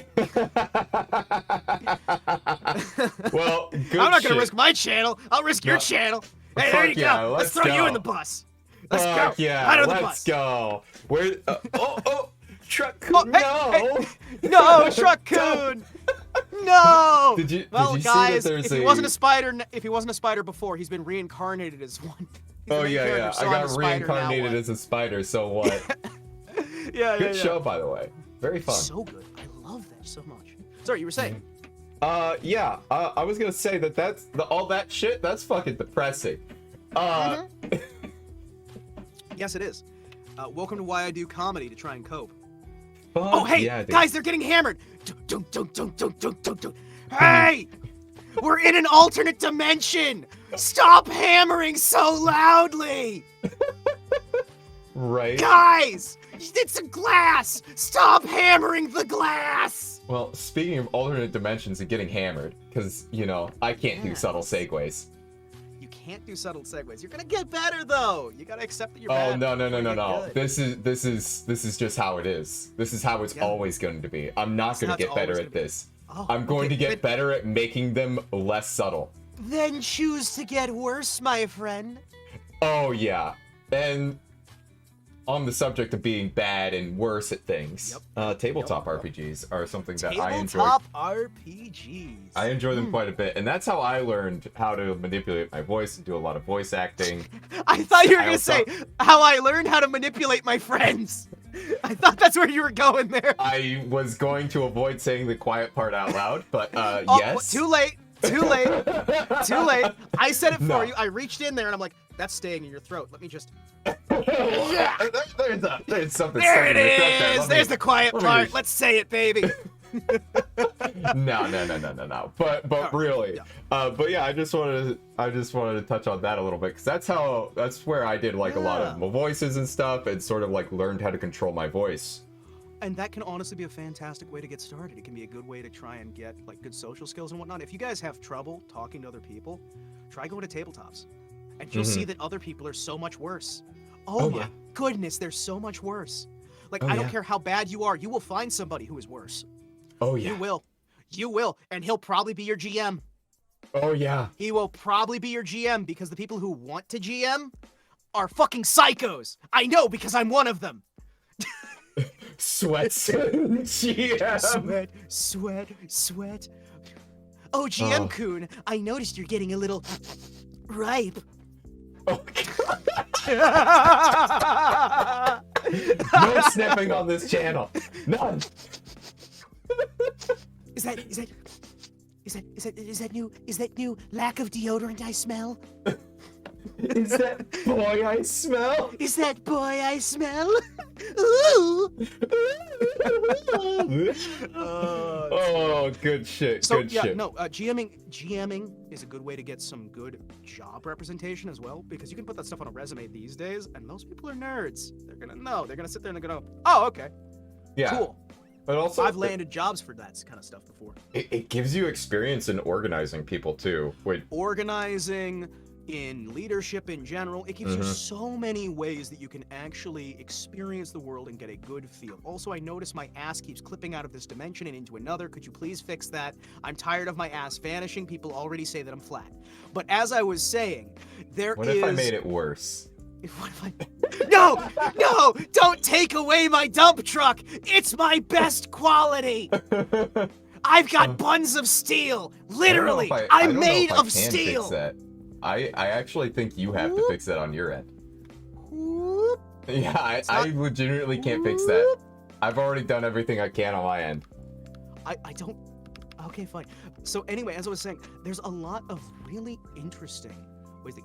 But it's not even doing that on mine. Like, I'm looking at the thing, right? I don't understand what's happening, honestly. Are you clipping? Have you adjusted? Let's stop everything. I have not cropped anything. I took the raw link you gave me, I pasted it into a fucking thing in OBS. Welcome to the wonders of VTubing, where we can have flaws all the time, and my dump truck ass keeps falling away. Oh, that's so strange that it's doing No, that. my ass! Why? Hey guys, look, I'm reaching into the void. I'm gonna grab a soda out of it. Whoa. It's weird that it's doing it like that. One moment. Anyway, so like I said, tabletop RPGs are a phenomenal way to get a lot of work experience and a phenomenal way to get voice acting. Because, oh god, I'm in the void! No! I tried to get the Coke, and it reached me in the pocket dimension! You have no idea what's in there! It's all spiders all the way down! It's literally a dimension of pure pain and spiders! Never send me back there! You're welcome. Why do you have that? Why do you just have a dimension of pain and spiders? Who does that? 1337 had some odd hobbies, and I have his stuff now. Why? I killed him. I saw Elvis Presley in there! Elvis Presley! Is that... Wait. How did he get in there? That's where he was! That's where he is! It's not aliens, it's spiders! Oh.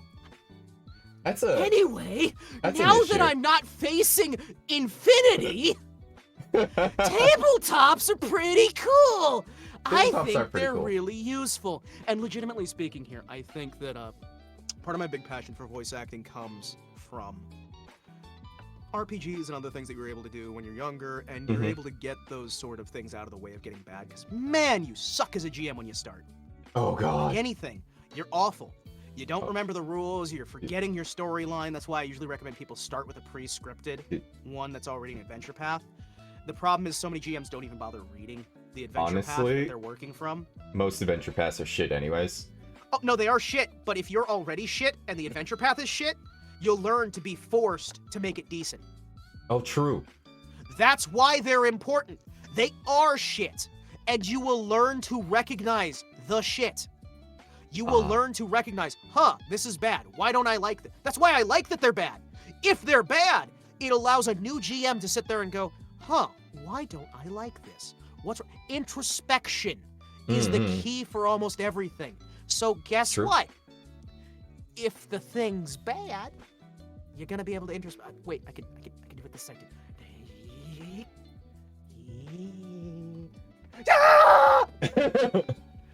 There's spiders in there. Be careful. Sorry, spider bit my hand. I don't know how I can feel it. My hands are literally metal.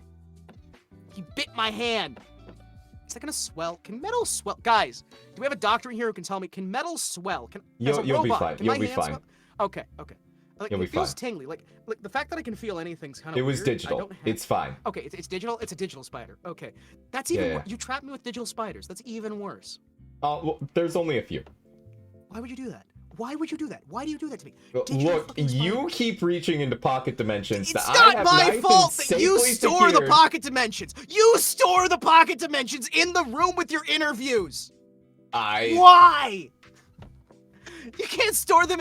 Store them in the closet somewhere. I don't store somewhere. them in here. They hang out around me. I can't get rid of them. Okay, It's fine. Yeah, that's fine. Yeah, it's But fine. I used to do a lot of Shadowrun back in the day, actually. Shadowrun was a phenomenal one to try and get into this stuff in general, because Shadowrun has so much lore. A lot of people don't realize that you can travel dimensions in Shadowrun. Really? Yeah, there's dimensional travel, there's time travel, there's pocket dimensions that can collapse.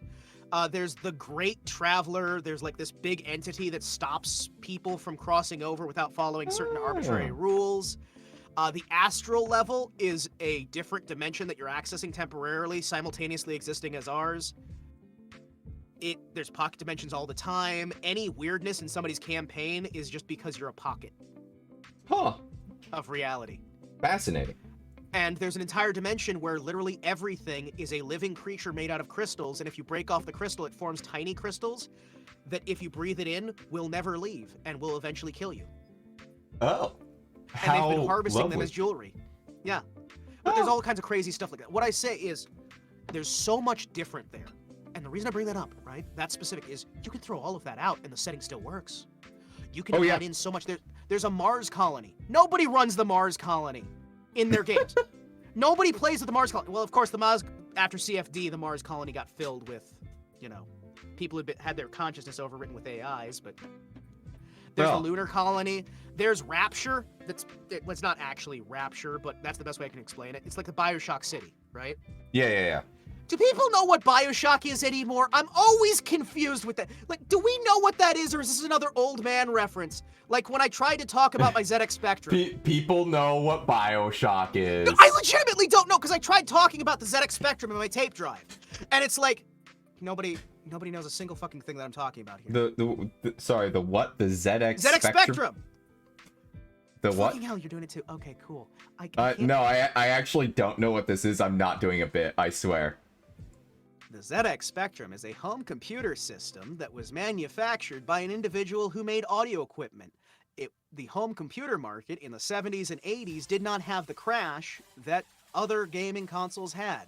The Great Gaming Crash didn't affect PC at all. It only affected the home console market. So ZX Spectrum was thriving, other companies were thriving, other countries were thriving. You had Japanese personal computers that were thriving, gaming was everywhere. The Nintendo was not supposed to be a home console. The Nintendo was the Nintendo Entertainment Center. Yeah.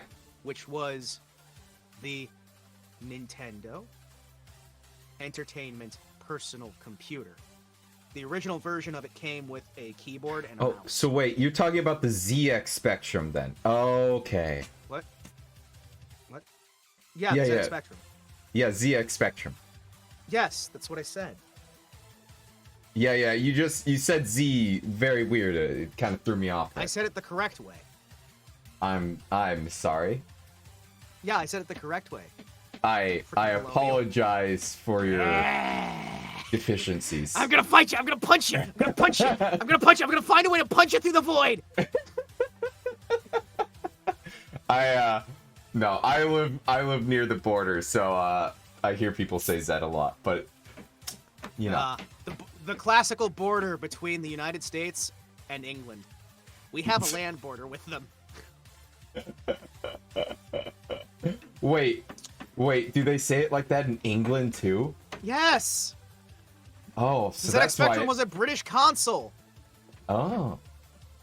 Oh, there's also the BBC Micro, which was really cool as well. There's a lot of these things. I know about that. That's the origin of the ARM chip. It's so cool! I love these things, but I sit there and I'll talk about these, and it's just like, this doesn't exist at all. Okay, did you know that the original ARM chip almost literally didn't run off of any power?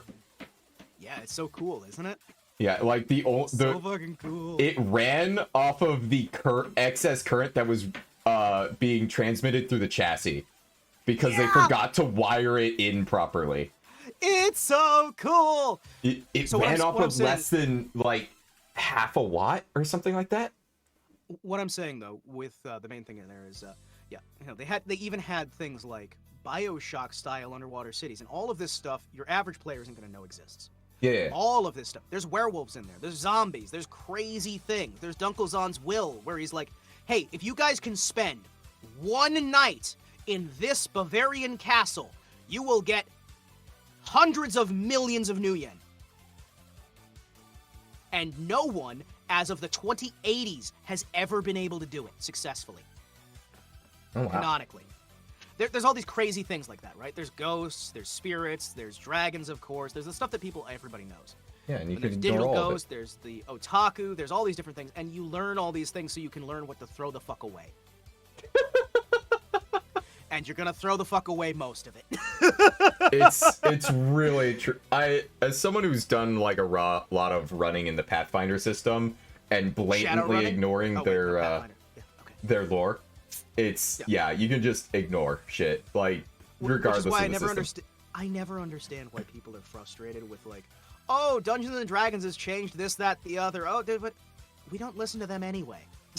Yeah, well, it's you have no power here. Yeah, that's why, like, I don't know. I just sort of ignore companies' lore and make my own because the company's lore can be a decent foundation for like the extra shit you don't care about. Oh yeah, no, for sure. I love just using bits of the existing lore and being like, okay, yeah, snag a little bit here, snag a little bit there, sprinkle in some spice, strimple it in. I like it. It's great. It's fun. It's awesome. I do that all the time. The thing with so much of it, though, is, my goodness, do people not understand that you don't have to use all of it? You know what I mean? It's like the rules. Yeah. You don't have to use literally all of it. In fact, you're probably better off not. You can actually just slice out chunks of the lore and drop it into a new world. You can slice out chunks of the rules, too. It's true. Like, there's something called rules lawyering in tabletop gaming that a lot of people get into, and it's like, you don't understand. Rule number 0 of tabletop gaming is the GM's word goes. Yep. As long as you're consistent about it. You know, as long as you're consistent about it. I mean, hell, I've run Shadowrun games for over a decade, right? Yeah. And one of the ones that's been running for the last, 4 years, we've gotten through, 2 months of gameplay, and we've almost never used, combat rules or almost anything, because we're doing actual, just storytelling, building, growing, getting an environment where you're just focusing on things. And they've gone from being street scum, which is one of the starting things that gives you almost no gear, no anything, to highly educated street scum in the course of 4 years. Hell yeah. They're now heavily educated street scum, and it's like, well, you guys still aren't rich, but you are educated, so there's that. Tabletop we also had a Mav long running Mav and Himawari. Oh, hey. Yeah, Monty making a suggestion here. Hit me up sometime. Hit me up sometime. I'll run some stuff. I'll be like, yes, the ultimate tabletop. I'm actually I need to put some more work into it, but I'm planning on doing a one-shot or something that I run with some folks. Ah! Sorry, it happened again. Sorry. I thought I could actually sneak in. Look. I thought this time they'd be moment. friendly, like if I took a slower approach. One moment. I might be able to fix this. But I thought I could take a slower approach and they might be more friendly. They seem nice enough, but they keep biting me when I shove my hand into their pocket dimension. See, it's like, I'm fine. Oh, God. Oh, God, I'm doxing people. You piece of shit. You piece of shit. No, I'm not. It's fine. I thought you just doxed me on live stream. I'm like, I trusted you. I trusted you. It's fine. You're fine. You're fine. I'm fixing things. You guys are getting to see behind the curtain. You like it? Whoa, Yeah, that was a little too much. I'm literally in 2 dimensions at once right now. It's kind of cool, guys. Just, whoa. I'm petting the spiders in this dimension and in the other dimension. Man, those spiders, they're getting nothing. Like, yeah. I think that's why I'm finally able to, like, reach in there. I'm petting the spider right now. Hey, little guy. Hey there, friend. Hello. How are you? Who's your good boy? Who's your good boy? Yeah. Now there's the Green Lantern version of Himawari, as well as the traditional. Yeah, you can be on top of each other. Yeah, we can hang out. Hey, face one of them towards me so I can just talk with myself like I normally do. It'd be great. Yeah, just completely exclude me. Yeah, it's fine. Yeah, I'll be in both chairs, and people will just be like, "What the fuck is going on?" Rest in peace, Vod. No, it's fine. This is getting out of hand. Now there are 2 of them. God, I understood that reference. Yay! Yay! I finally found something he understands. Woo! All right, Yeah. all right. Calm down there, bud. You didn't know the gambler. Piece of shit. This guy didn't know the gambler. I didn't know the gambler. I still don't know the gambler. I'm so sad. Speaking of You songs, gotta though. know when to hold 'em, know when to fold 'em, know when to DMC, know when to A. Real talk, though, I do want to talk to you about singing and Yeah, I know. stuff. Why do you Come think I'm on! trying to segue us through? Let's go. I'm trying to make the segue as brutally obvious as possible here, and you're trying to be subtle over here, motherfucker. Wow! Wow! This guy, he comes in here and he's like, Himawari, I want to show you the spider dimension. My name's Himawari Kotetsu, and I'm a Is that what I giant sound fucking bitch. Is that what I sound like? Yeah, exactly what you sound like. 100%. My Definitely not a name's bit. Himawari Kotetsu, and welcome to Jackass. Hello? Mr. Obama? Please, help me! I'm drowning! This is what I sound like now for the entire rest of the interview. Okay, ask me a question. You want to hear about my beautiful singing voice. What have I done? What have I done? You've opened the Okay. gates of hell, and now you shall be thrown in, from whence there is no escape. Oh, okay. Well, been there, done that. there, Singing, done though. Yippee! I'm terrible at singing, as can be evidenced by a certain No, you're not. time on Monday. Oh, You're uneducated. You're not terrible. You're uneducated. okay. Explain. Congratulations. It's the same thing with voice acting. It's about getting trained. It's about understanding your limits and knowing your voice. Okay.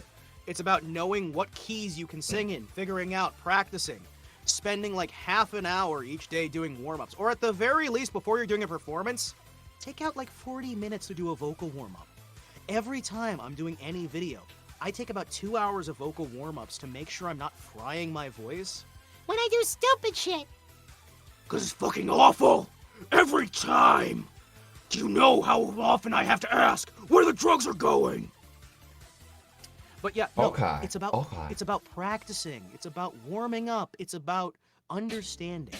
And part of it's learning how to breathe. I can tell you right now, you don't know how to breathe. Oh. Like, just from listening to your singing, you don't know how to breathe. Now, that sounds like I'm saying, oh, it's the most obvious thing in the world. Breathing? I've learned that automatically. No, you know. When you breathe, you need to puff out the chest, hold yourself steady. You're not moving your shoulders. You're kind of just moving your shoulders. You said you're not moving your shoulders right as I move my shoulders. Yeah, well, you're not like, you're kind of moving it a little bit back, but you're kind of locking it, and then you go. That was a whole breath. You couldn't even fucking hear it. Ah. And I do an entire breath because I'm breathing like I'm sleeping. Okay. When you're sleeping, you're breathing naturally. Why are you breathing differently when you're awake than when you're sleeping? Huh. Where did you learn to breathe differently? Because the way you're breathing when you're sleeping is when you're not making the conscious effort. The reason you breathe the way you do is because you're consciously overriding how your body breathes. Okay. That's part of why your singing doesn't sound good, because you're not getting the right level of air with the right speed. So you're running out of time. Part of the issue with being able to hit your voice high and low is that you have a muscle inside of your body that is vibrating. It's two little flaps. Looks kind of like naughty part. Mm-hmm. And it's just kind of vibrating against each other. And you got to try to keep it like tight for the high notes and loose for the low. Okay. But remember, it's not about having more air. When you're lower, you might want more air, slower motion. When you're Going high, you want a little less air, but you want to keep it doing a lot of motion so you can get even higher. Okay, I did have a very specific question for you, because I can do a lot of like what you're describing there, going low and going high. But Monday I couldn't. My voice just locked up and I couldn't move out of a certain range. You're not calm enough. You're not relaxed. Singing has to be relaxed. Singing has to be calm. Singing has to be calm so the throtussi can do its job. You have to understand that when you're... What? Did I say something wrong here? I'm just talking about the throtussi. It's the technical term. Your throtussi has to be working properly in order to be able to rumble and have a throgasm so you can get the words out. Oh my god. I don't see what the problem is here. I'm just talking about the throtussi. Oh, Do you not have a... Do you not... Is there a problem? It's a technical term. We're fine. That's what we all call it. Let me have a drink here. Oh, okay. Hey, look at that. YouTube. Oh man, YouTube? What's that? Oh, hey, Susan. I didn't think you were working at YouTube anymore. Okay, yeah, I'll wait on the line so you can put me with the new CEO. Oh, hey there, buddy. What's going on? Yeah, one moment. You're taking Mav's channel? Mm-hmm. Oh shit. Wow. There we go. Wow, that's Just a little bit of day drinking. Don't mind me. Wow, man. Like, wait, and you're banning him from the internet too? You got in touch with Elon Musk to ban him from the entire internet? Wow. Yo. Most say-so VTuber my ass. I am say-so. I just also know that everyone calls something an ussy, and I don't fully know why. I just know that it's a thing, and I know it makes people laugh, so I go for it. You definitely don't know what you're doing at all. Okay. I know what I'm doing from context clues because I'm fairly good at detecting those. I just don't actually know entirely why. Because it's like everything's in... Do you not know the origin of Ussy? I don't! I don't! Okay. Like, legitimately. No, when people No, like... it came from TikTok, okay? Okay, so it was from TikTok. Yeah, so there was a guy, he would talk about Wendigos a lot, right? Oh, okay. And let me guess, Wendigossy? Wendussy. Wendussy. But there's a deeper origin than that. Yeah. That's what made it popular. But okay, what so that's like the big where time it when started was femboys and the pussy. It's not a thing. That's an anus. It is a thing. The pussy is in the heart. That's not a... The pussy is in your soul. It's not...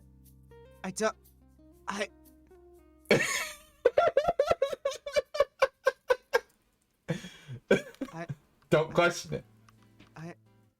Just open up the pussy in your soul. It's fine. You too can become a femboy with training. And expansion of certain holes. This is the worst thing ever. This is the ruination of my life.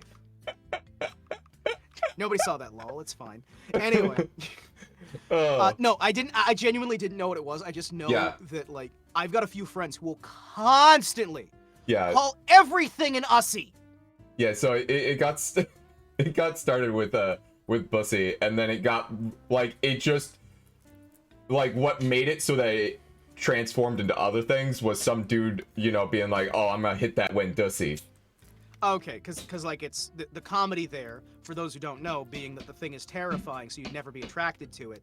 So you're saying, I'm gonna hit that Wendussy, implying that you're sexually attracted to something horrifying. Yeah. Which the comedy then becomes apparent once it's been explained. Thanks like for explaining jokes. the joke. Thank you. Yeah, the reason I explain the joke is by explaining it, you're killing the joke, which therefore makes it funny again. Yeah! Woohoo! We looped back around to comedy. Yeah, comedy. Comedy. But yeah, no. It's just it's not that you're bad. I don't really think even somebody who's tone deaf can learn to fake perfect pitch. Mm-hmm. You can, legitimately. It's a training thing. It's an education thing. It doesn't matter how fucking bad you are at singing. Eventually, like with any instrument, with the proper training, the proper intellect behind it. And by intellect, I mean the will to learn, even more than the ability to learn, right? Okay. With the proper will to learn, you can do almost anything, because a lot of this stuff is route memorization. It's memorization of the techniques and application of emotional inflection in order to better represent what you're trying to hit. Now, it sounds like a big bunch of complicated words, but it's basically... Nah, I get it. The rules... Well, I'm explaining it for anyone who doesn't. The rules only exist to allow you to better apply it to your emotions that you're getting across. Like chess, exactly, Monty. I made jokes during the System Shock one because I really do not like chess, right? I hate chess. I fucking despise chess entirely because I was forced to play. Oh, okay. Yeah. But I like shogi because I wasn't forced to play it, and it's close enough to chess that some of my stuff carries over. Right? Yeah. It's close enough. I like shogi, I like Othello, I like a lot of different board games, right? yeah. That whole thing, I regularly broke down during the System Shock stuff. It's just, what the fuck? Why? Why? 2 hours on a chess puzzle? Why? And then in the end, I just looked up the answer, and it turns out I was one move incorrect. Oh. I was exactly right except for one move. The amount of times playing God of War that I've had issues where I'm like just slightly wrong. Hey, how's that spike trap going for you, buddy? I got past it. You did? Oh my gosh, you got it! Oh, that's so cool! Yeah, so it turns out it's even easier than previously explained. What'd you miss? Oh, well, you don't do the spike trap at all, right? Like was mentioned. So what you do? Yes. You do the whole triangle jump. You do the L1 plus X like rotate thing, and like as that's coming down, you got to interrupt the animation with a jump, and then you can grab the edge. That's what we were trying to tell you, but you just weren't seeming to get it. Yeah, I literally just had to watch someone. I'm a visual learner. Well, I'm a learner. Oh well, fuck you. But yeah, no, I can't flip you off, but know the urge is there. Know that the urge is there. I text explanations don't work very well for me. Verbal explanations don't work very well for me. I need to like see a thing happening. Okay. Yeah. So that's why you needed to see that I'm actually a professional firsthand. Gotcha. Oh yeah, of course. I'm so skilled. I'm so amazing. I'm so amazing. I'm so just the best thing ever. I love me. Well, somebody has to.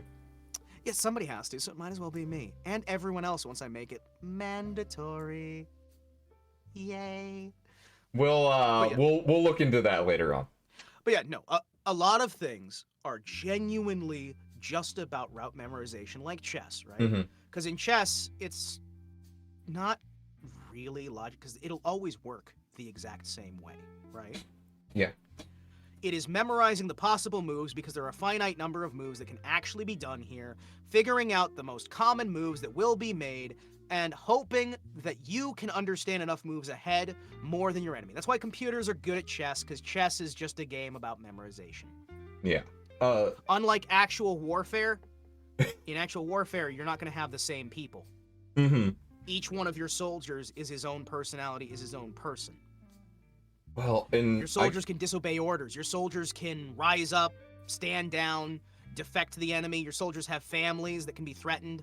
Mm-hmm. You know, one of the most effective things I'd think about chess. Oh, hey, their knights are kicking our ass. Well, I found the knight's daughter and I killed her, killed his family, or injured them significantly. Now he's not thinking right. Congratulations, he can't take my bishop anymore. But you can't do that. You can't. Chess sucks. You sound like a Crusader Kings kind of guy. You can't hold his family against him and make him entirely paranoid that he's gonna just lose everything so he doesn't do a good job fighting. Crusader Kings is great, by the way. I need to get into it. Okay, so a lot of the Paradox games are very difficult to get into. I don't like 3. I think 2 is the perfect level of, like, simplification from the classics. 1 was pretty good. 2 was, I think, a nice middle ground. 3 is way too streamlined to the point where you're basically just watching it play itself. Personally speaking, right? Yeah. I also like Hearts of Iron 3 better than 4, but 4, I still play, right? I still play 4 of Hearts of Iron 4. I still play Crusader Kings 3, and it's a shame they never made a sequel to Victoria 2. But, that said, I think that really, it's a long learning curve to start, but some of these, specifically with the Paradox games, the classic ones, sometimes the more the learning curves that's there, the learning curve's there because guess fucking what? Being a leader's hard. And if you want to actually have it anywhere near any semblance of reality, it's gonna be fucking hard. Oh yeah. It's gonna be I'm a Stellaris player. That shit's... What I would rather they do, instead of simplifying everything so you can't do the more complex, and this would be more effort than people are willing to put in, of course. Yeah. But what I think would be best is if you just sit down and have optional AI. There's a program that I was using for a while, I can't remember the name of it, but it's basically a World War II era officers training course board game that they digitized. Oh? It's normally supposed to take like 80 players. Okay. So you have the two different sides of a conflict, and you are not ordering your unit on the field. You are passing orders through letters that are written documentation. Oh my god. Down the chain of command to simulate the errors that can happen in you giving that order to the people beneath you, so on and so forth. So it's basically just a massive game of telephone. It's telephone, but people's lives are on the line theoretically. Yeah, okay. It's a telephone-based RTS, effectively. Well, turn-based. That's wild. But you had ammo counts, you had all these different things. And what I liked about that is there was a digital version that was made of it, and they had optional AI, so you could turn the AI on for different levels of gameplay. Oh. Okay, I don't have my officer's corps with me. We're doing like a 5-man game. So I'll turn off all of these offloaded onto the AI, and then I'll just focus on it. But you could do the whole thing. You could even do the whole thing yourself. That's... It'll take forever. Wild. But you get what I'm saying, right? I think yeah. that's the way they should have gone. Because the problem we have with, right now, a lot of game studios, is a problem that we have with voice actors, is a problem that we have with singers, is a problem that we have with every single facet of culture these days. And you may or may not have noticed, but I've been networking this entire conversation partially around some of these points of showing these to you. Our big problem right now is an attempt to appeal at the widest audience possible to get the most money possible, when a far better approach is to appeal to as many small audiences as you can with different things for each group. Because as I said earlier, in the YouTube channel thing, the audience already exists. Find it and your product will sell. In the case of Paradox, they had the audience. But they've chased the elusive wider audience, but guess what? The wider audience doesn't give a fuck. They don't want your game. Your core audience give you money. The core audience give you money. Your core audience is whoever's actually giving you the money for the product. By expanding it, when they were buying it, to include people who don't buy it, you're not going to make them buy it. You're going to lose the audience you already have. Appeal to the audience you have, get hardcore appeal to the audience you have, and other people, if it's good, will eventually filter in. That's why I think that the way you can appeal to a wider audience with these games, that they would never want to do, would be have it just as complex as it always was, Yeah. But have the option to turn on automation. Yeah, that's a good idea. Maybe the automation doesn't work as well. Right? Okay, so that's actually a thing in Stellaris. Yes, and I think Stellaris was a proper step in the right direction that they didn't go far enough in. They've been doing some stuff, but they've been getting better. And again, this is not me railing on Paradox at all. Oh yeah. I like Paradox. Just in I still buy all their DLC. I buy their shit. I'm buying their products. I am their market. I'm the guy who is sitting there playing freaking Hearts of Iron 2 and loving it. Hell yeah. I have been a long-term buyer of their shit. Yeah, no, for sure. And that's why I give any fucks at all to even bring them up. Otherwise, I just throw it aside and go, I don't talk about shit I don't care about. Well, I think Bagster, in my last discussion, had a very good point. And that's... As he does usually. He usually does have good points. But, and it loops into our conversation, where gatekeeping is good, actually. Yes. Gatekeeping is good. Yeah. Gatekeeping is good. But the thing you have to remember is gatekeeping is not good because it stops people from enjoying your product. It's good because it allows anyone to enjoy your product. The freer, quote-unquote, you make your product, the less people will be able to enjoy it. Because you're going to always exclude somebody. You're just changing it from excluding everyone who's not your audience. You know, excluding people who aren't paying customers to excluding your paying customers. Yeah. It's not hard. Don't exclude the people giving you money. That's, I mean, there's certain industries right now, sorry, something got stuck in my throat, that are currently failing. Yeah, I wonder why. Because they were trying to be inclusive when it didn't make sense. I would not use the words trying to be inclusive because I'm a pussy and I don't like using those words. I would instead use attempting to chase a wider audience, which they would say as a good thing. And I would say you already had the wider audience. Batman in the 60s proved you have the wider audience already. Yeah. And it didn't have to change much. True. Legitimately, you have the wider audience already. You can only get the audience so wide before your audience doesn't exist. I agree. God, it's so painful watching these companies gimp themselves by appealing to the lowest common denominator at every opportunity. Explain that word you just used. I don't. Lowest common denominator? No. Gimped themselves. Oh, gimp. Oh, do you not know what gimp means? Not in this context. Oh yeah, so a gimp is basically a cripple, right? So if you gimp yourself, you cripple yourself. Okay. I think I understand that a bit. I would. A bit.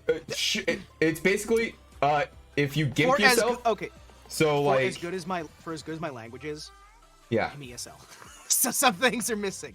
No, that's fair. So a manner in which you could gimp yourself, right, is literally shooting yourself in the foot. Okay, I've heard that phrase. Yeah, it's the same thing. Okay. So it's just they're shooting themselves in the foot, but we're using a different phrasing. It's American slang. Okay, it's just a different slang term for a different terminology. Cool. Yeah. That's what I was double checking there to make sure because I can fill in a lot of gaps in linguistics. Yeah. Most of my discussion is filling in gaps and guessing what people mean based off of an understanding of the English language. Mm-hmm. Sometimes you're like, I know the image editing software. You're also insanely fluent for being ESL, by the way. Hi, hello. Yes, it's because I get obsessive when I want to learn something. Himawari is hooked on phonics. I think I need context. I don't know if I want it. No, the context was he said that gaming studios are gimping themselves by trying to chase the wider audience. Oh, it's not just gaming studios. It's a society lot of in media. General. A lot of different media is all trying to... Because I think that we've gone... The New York style of business etiquette, which was done in the 1960s, 70s, 50s, we had it done for a long period of time, was decided to be an issue. Even though it worked, it was decided to be an issue. And we keep trying to replace it, but nothing ever works as well. Yeah. And we just keep trying to replace something that wasn't broken, refusing to go back to the thing that worked. Yeah, it's like, okay, I am constantly paranoid, honestly, about my linguistic understanding of a lot of these things. A lot of the reason why I'm able to speak as fluently as I am is because of my learning coming from white papers, the Bible, and just generally more complicated literature, that then I can start with the harder, more difficult linguistics properties and work my way back to simple things. That's a really good idea, actually. If you can get good at the hard shit, the easy will be nothing. Again, that's why I played System Shock on the hardest everything, so I could go back later, play it on even just one step easier, and sweep the whole fucking game beginning to end and look like a pro. That's... okay. I like that a lot. Okay. That's how I do almost everything. You do the hardest stuff you possibly can, because you'll get so sad, so frustrated, so pissed off, and then you'll feel like an ascended being the second you go to the normal shit that you're supposed to do. Oh, I've been having a lot of that at work lately. I've been, like, tearing... Being an ascended being? Yeah, being an ascended being, yeah. Oh, okay. But no, tearing... So, I work on printers for a living, and so I've been having to do, like, full deconstructions of printers on a alarmingly regular basis. What's your favorite? My favorite printer? Yeah, favorite one to work on. Ooh. I've got a personal answer, but I'm asking you. My favorite one to work on right now is an HP model by the name of... It's the M600 series that's currently in deployment. I'll be honest. Mine's kind of a cop-out, but it's anything dot matrix just because they're so much easier to work on. They're so good for text! I understand why you think they're easier to work on, but the only dot matrix ones I get to work on are wide format. Oh, you piece of... Oh, I am so sorry for you. The minimum paper size, like the smallest one that I get to work on for that is 36 inches, capable of 36 inches. And I'm qualified to work on the ones that go up to 60 inches. And I'm one of... That sounds miserable! I'm one of a handful of people who is qualified for that in my state. Well, I mean, okay, to anybody who's saying, like, yeah, dot matrix, what the hell?